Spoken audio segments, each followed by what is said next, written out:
Hi hello नमस्कार मित्रांनो, स्वागत आहे तुमचं तुमच्याच चॅनलमध्ये ज्याचं नाव आहे साधंसुधं. मित्रांनो, काही एपिसोड्सपूर्वी किंवा कदाचित लेटेस्ट एपिसोडमध्ये मी एक कथा ऐकवली होती.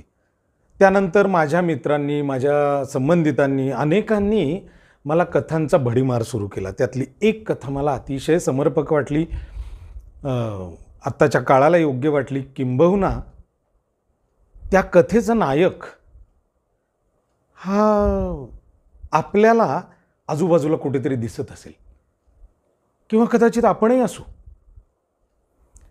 आपण ज्या प्रसंगामध्ये हा नायक जातोय त्या प्रसंगांमध्ये किंवा त्याच्यासारख्या साधर्म्य असणाऱ्या प्रसंगांमध्ये कदाचित गेलेलो असू. आपलंही कदाचित असं झालेलं असेल असं मला वाटलं, म्हणून ही कथा तुमच्यासाठी. पुन्हा असं झालंय की ज्या मित्रांनी मला ही कथा पाठवलेली आहे त्या कथेचा लेखकच लिहिलेला नाही आहे. त्या लेखकाला विनम्र अभिवादन मनापासून.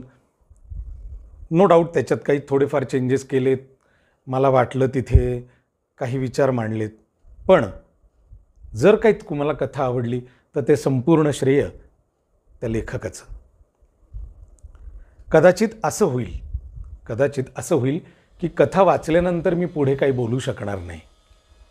त्यामुळे मी पुन्हा सांगतो, आवाहन करतो, तुम्हाला अशा पद्धतीच्या कथा जर ऐकायच्या असतील किंवा मी वाचावे असे वाटत असतील तर जरूर माझ्याकडे पाठवा. हा माझा नंबर आहेच आहे, तुमच्याकडे नसेल तर तो चॅनलच्या लिंकला आहेच आहे. पण जरूर आपण अशा कथांचं वाचन करणार आहोत आणि चिंतन करणार आहोत. माझ्यासाठी सुद्धा तो एक रिव्हिजनचा किंवा चिंतनाचा भाग होऊ शकतो. पाहत राहा तुमचंच आवडतं चॅनल आणि शेअर करत राहा. सबस्क्राईब करायचं मात्र विसरू नका, कारण काही लोकांनी सबस्क्राईब केलेलं दिसत नाही आहे. बघतायत खूप जणं, भरभरून प्रतिसाद देत आहेत. मला खूप आनंद होतो आणि मी शतशः ऋणी आहे तुम्हा सर्वांचा. तुम्हाला मनापासून धन्यवाद देतो. या निमित्तानं एक कथा तुमच्यासाठी.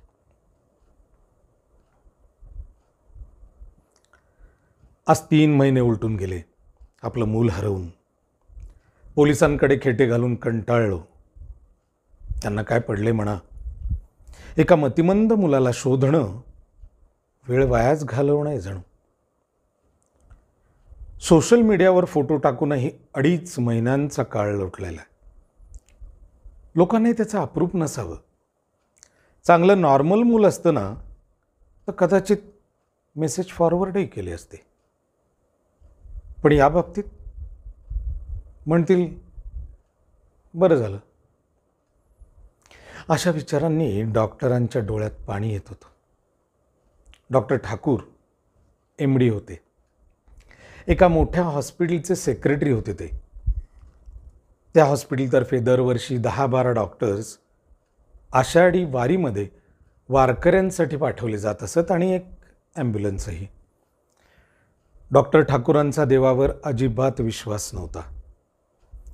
त्यात बाळंतपणात पत्नी गेल्यानंतर आणि मतिमंद पोर जन्माला आल्यानंतर तर सगळ्याच गोष्टींवरचा त्यांचा विश्वास उडालेला होता.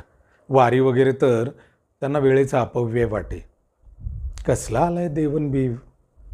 हा समाज देवाचं इतकं करतो आणि वृत्ती मात्र बदलत नाही.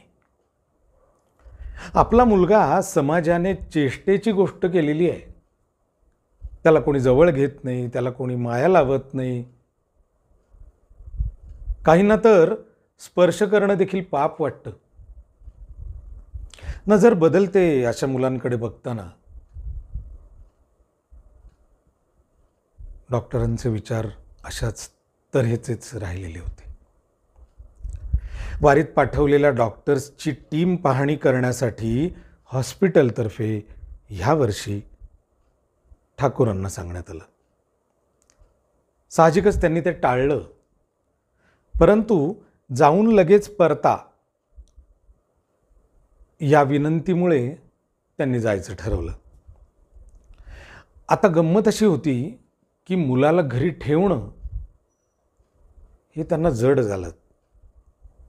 मग जड काय झालं तर त्या केअरटेकरसुद्धा 2 दिवस येणार नव्हत्या. एक दिवसाचाच प्रश्न होता म्हणून ते त्याला सोबत घेऊन निघाले.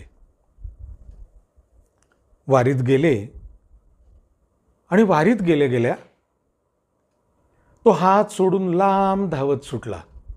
खूप लांब गेला आणि नंतर कळलं की कुठे गेला कळतच नाहीये. सगळं शोधून झालं, सगळ्यांनी शोधलं, अगदी पोलिसांनीही शोधलं, पण तो काही सापडला नाही. त्यामुळं एकंदरच टिळे लावून माळा घालून विठ्ठल नाम घेणाऱ्यांना माझ्या मुलाशी काय देणं घेणं, असा विचार अधिकच तीव्रतेने डॉक्टरांना आला. हे सगळं नाटक आहे, हे सगळं थोतांड आहे असं त्यांना वाटू लागलं. आणि एक दिवस त्यांना फोन आला. डॉक्टर नमस्कार, तुमचा मुलगा आमच्या गावी आहे. सोशल मीडियावर फोटो पाहिला आणि ओळख पटली, या न्यायला. डॉक्टरांना आश्चर्य वाटलं. तातडीने निघाले सुद्धा. नीरा नदीच्या पासून 20 किलोमीटर अंतरावर आतील बाजूला ते खेडगाव होतं. ज्यानं फोन केला तो वेशीवर येऊन थांबलेलाच होता. श्रीरंग त्याचं नाव. डॉक्टरांनी कार थांबवली, तो आत बसला. डॉक्टर अधीरतेनं त्याला विचारत राहिले. तोही मुलाबद्दल भरभरून सांगत राहिला, अगदी आश्वस्त करत राहिला. डॉक्टर काळजी करू नका हो, तुमचं पोर सुरक्षित आहे. आमच्या गावाचे जे आबा पाटील आहेत ना, त्यांच्या घरी येतो. घरात पांडुरंगाचं देऊळ आहे, पण आबा म्हणतात मी देवळातच राहतो. भाव बघा.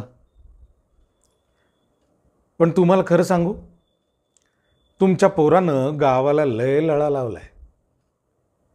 वारीत तुमचं पोर पाहिलं आबांनी, सैरभैर झालं होतं बिचारं. सगळीकडे चौकशी केली, पण आईबापाचा काही ठाव लागला नाही. पोलिसातही कळवलं. मग आबांनी ठरवलं, मी काय आता या पोराला दुसऱ्या कोणाच्या स्वाधीन करायचो नाही. अशा लेकराची काळजी कोण घेणार. बरं 3-4 वर्षाचं हे पोर, त्याला काय बी समजत नाही, कसं करायचं. पोरगा आईबाप सापडपर्यंत माझ्याकडेच बरा. आबांनी ठरवून घेतलं होतं. आबा पूर्वी वारीला जात. 40 वर्षाहूनही अधिक काळ ते वारीला गेल्याचं गावातली मंडळी सांगत. पण गेली 2 वर्ष ते वारीला जात नाहीत. ते नीरेला माऊलीच्या पादुकांना स्नान घालायला जातात आणि घरी येतात. नाही होतात अशा, वय झाले ना. पण माझा मुलगा बरा आहे ना. डॉक्टरांना फक्त हाच प्रश्न महत्त्वाचा वाटला. हो, श्रीरंग म्हणाला. तेवढ्यात कार आबांच्या दारापाशी आली. तिथे कीर्तनाचा कल्लोळ उठलेला होता. बरीच गर्दी होती. डॉक्टरांनी श्रीरंगाकडे पाहिलं. आज कार्तिकी एकादशी, इतकंच तो बोलला. डॉक्टरांनी कपाळालाच हात लावला. सुधारणार नाहीत माणसं. श्रीरंग त्यांच्या हाताला धरून गर्दीच्या आत गेला. लांबूनच त्यानं बोट दाखवलं आणि जा भेटा त्याला असं म्हणलं. डॉक्टरांनी समोर पाहिलं.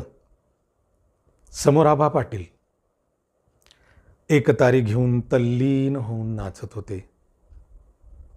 आणि त्यांचं पोर, त्याच्या कपाळी गंध, बुक्का, गळ्यात तुळशी माळ. पाहतच राहिले ते. कारण सर्व काही त्यांना झेपणारच नव्हतं. प्रत्येक जण त्याला एक एक करून आपल्या खांद्यावर घेऊन नाचत होता. अगदी आनंदाने नाचत होता. डॉक्टरांच्या मनात तरीही संमिश्र भाव उमटले. पोराला बघून आनंद तर झालाच होता, मात्र ही काय चेष्टा लावली आहे, त्याचं बुजगावणं केलं की काय यांनी, असंही त्यांना वाटून गेलं. पण पोराकडे लक्ष जाताच विचार जणू थिजलेच. तो अभंग म्हणत होता आणि तितक्यात बोला पुंडलिक वरदे हारी विठ्ठल, श्री ज्ञानदेव तुकाराम, पंढरीनाथ महाराज की जय. गजर झाला. त्यानंही उच्च रवानं तो म्हणला. त्याच्या चेहऱ्यावर आनंद दुथडी भरून वाहत होता. इतका आनंद डॉक्टरांनी कधीही पाहिला नव्हता त्याच्या चेहऱ्यावर. नंतर त्याला एका स्टूलावर बसवलं गेलं. लोक पांडुरंगानंतर आबांच्या पायी पडत होते. कुणी त्या पोराला जवळ घेत होतं, कुणी त्याला कुरवाळत होतं. काही बायका तर त्याच्या कपाळाची पप्पी देखील घेत होत्या. डॉक्टरांच्या मनाचा डोह हिंदकाळत राहिला. आपल्या मुलाला आजवर कुणीच जवळ घेतलं नाही, उपेक्षेने पाहिले आजवर सगळ्यांनी. तिथे आज सगळेजण त्याला खांद्यावर घेऊन नाचतायत, जवळ घेतायत, माया लावतायत. डॉक्टर धावतच पोराकडे गेले. त्याला घट्ट मिठी मारली त्यांनी. लेकरूही बिलगलं बापाला. नंतर पुढे होऊन त्यांनी आबांना नमस्कार केला आणि सगळं काही सांगितलं.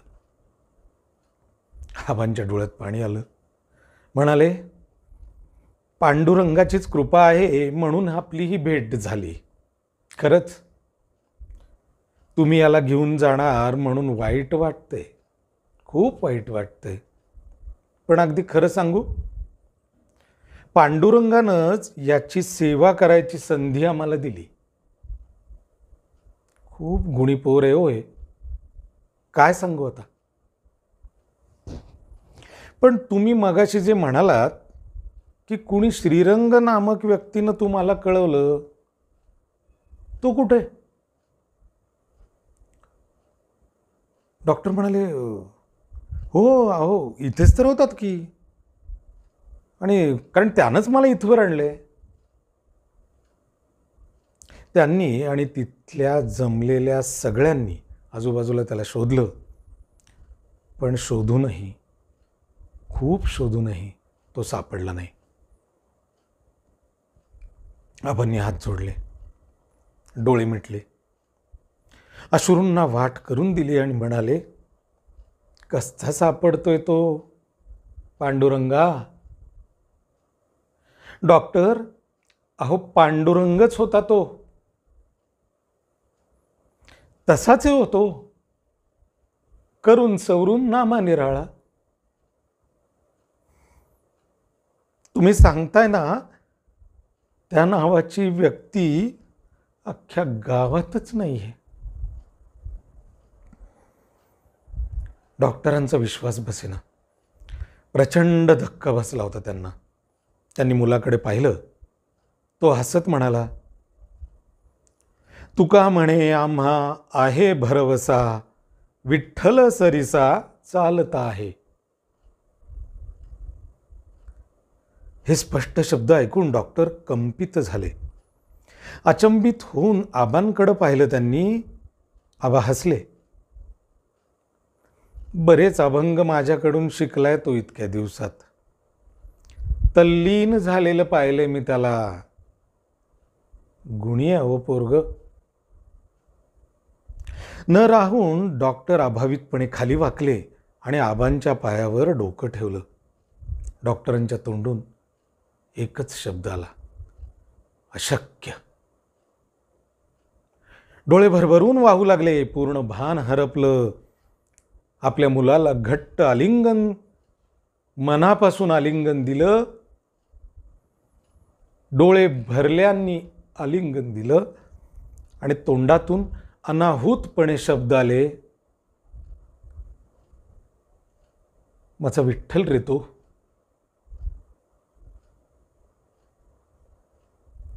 डॉक्टरांची वारी संपली होती, संपन्न झाली होती.